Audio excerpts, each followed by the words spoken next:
Hold on 1 second, folks. Andrew's coming up. Okay. Floor is yours. Well, thank you all for being here.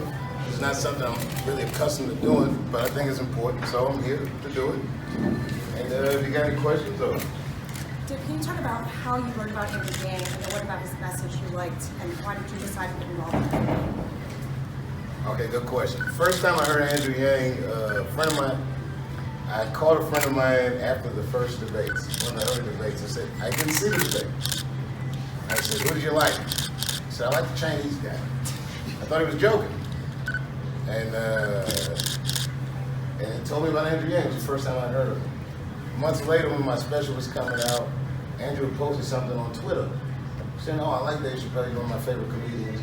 And a bunch of my friends told me about him. I'm like, oh yeah, I heard of this guy.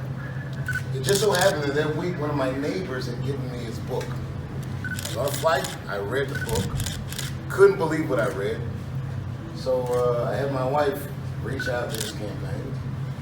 They vetted me, they called me back, and we ended up meeting in LA before he went to a debate in Long Beach. We were only supposed to meet for a few minutes, but we ended up connecting. We talked for quite some time, and I found him to be something that's real hard to be as a candidate. He was inspiring. His narrative and the courage it took for him to be like the first Asian American to make a real go of a presidential race, and I believed him. I was like, yo, this could happen, this could work, and I love this platform. What do I like about this platform? Okay, I don't know if you guys seen it. There's a movie called American Factory that my neighbors made. The people who made that film live close to me, and the factory that they speak about in the film is not far from my home. And it tells a real important story of what's happening in Dayton, Ohio. Dayton, Ohio has like a third of the people there living below the poverty line. You would take a poll in Dayton and say, what would you rather have, $12,000 a year or health insurance? Everyone's taking the money. Like health insurance is great, but groceries are necessary too. And people in Dayton are having a hard time getting the things they need. I started imagining what a universal basic income would do for my community, and it would save it almost instantly. You know, we recently suffered, mass shootings and all kinds of, everything that happens in the news happens in our backyard in Dayton, the opioid epidemic, all of these things. And I like the idea of giving people choices, putting the money in their hands and giving them the choices. They would consider things that aren't even an option to consider now. And they can do things that aren't an option to do. And that part of his platform I found incredibly exciting. More importantly, you'll hear people say stuff like make America great again. Well, how about make America feel better again? And I think his platform handles a lot of the emotional content of what being an American is like. Being a homemaker, not being under-recognized, or a worker and being under-recognized. The fear of not being able to pay your bills. This would alleviate a lot of the bad feelings in the country almost immediately. And it's something that I think anyone can get behind. It's an important idea, and for some reason I feel like it didn't get the appropriate media coverage. There's a lot of controversies going around this particular election cycle, and I also like Andrew's pragmatism. I don't look at Trump supporters as my enemy at all.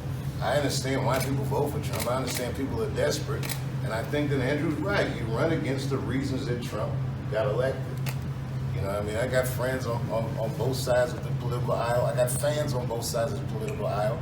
A lot of people say professionally it's not wise to support any candidate, but this idea is so good that I think it should exist. And I think the fountainhead of many of the good ideas on the table this year are coming from a single source, Andrew Yang. And for some reason, no one's paying attention to this guy's the origin of a platform that really does address where I think the country needs to go. It's a good plan.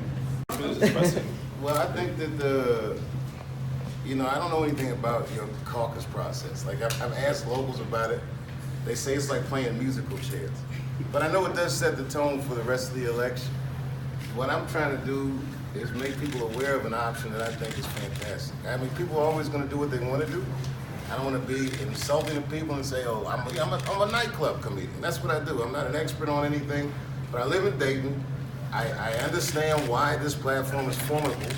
and I'm supporting it. I really do think it's an important, Martin Luther King came up with the universal basic income. No one's ever run on this before. It's very exciting. I'm very inspired. Mr. Yang, can you talk about your first meeting with Mr. Chappelle? He was just talking about how you guys spent a long time discussing all of your ideas. It was a thrill to sit down with me. I've been a fan for years. And we bonded over the fact that we're both dads. We both have the same hopes and dreams for the future of this country, that we can improve our own way of life. And Dave's such a profound thinker in so many ways. I mean, I think you're more than a nightclub comedian, just laying it out there, Dave. That it felt like something had brought us together, mainly his wife, actually. Something had brought us together to take this message to the country. And I'm thrilled to have Dave here talking about the ideas of this campaign. I'm thrilled to have Dave associated with the Yang Gang in any form. And sitting down with him was a thrill. Being here today with him is a thrill. Having him come to Iowa to help spread the word is awesome. And it just goes to show what a class act Dave is, what a patriot. He wants what's best for the country. And it's not necessarily the norm for someone of Dave's stature as a celebrity to come and throw down with a political candidate or campaign. And that just speaks to the kind of man Dave is, and I appreciate the hell out of him. Thank you. I need to get out there, get on this.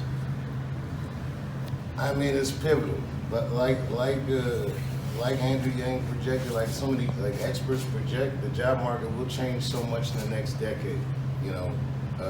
That it's horrifying. Because in the community I live in, it changed so much in the last decade that I'm old enough that I can see and feel the difference. That we're just not going in a good direction, and people are suffering. You can see any kind of political thing you want, but nobody's going to disagree. Like, people are suffering.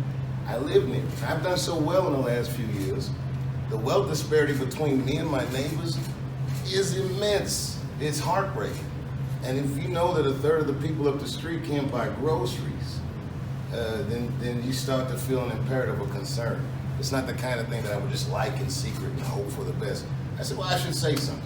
If people listen to me, so be it. If they don't, so be it. But I know I'm doing my civic duty by just saying the thing that I believe in. This is without irony or punchline. I'm just telling you, this guy's got some great ideas. You should check it out. I think you would probably agree. Mr. Yang, are you concerned? Mr. Chappelle, the Yang campaign has been criticized for using Asian stereotypes.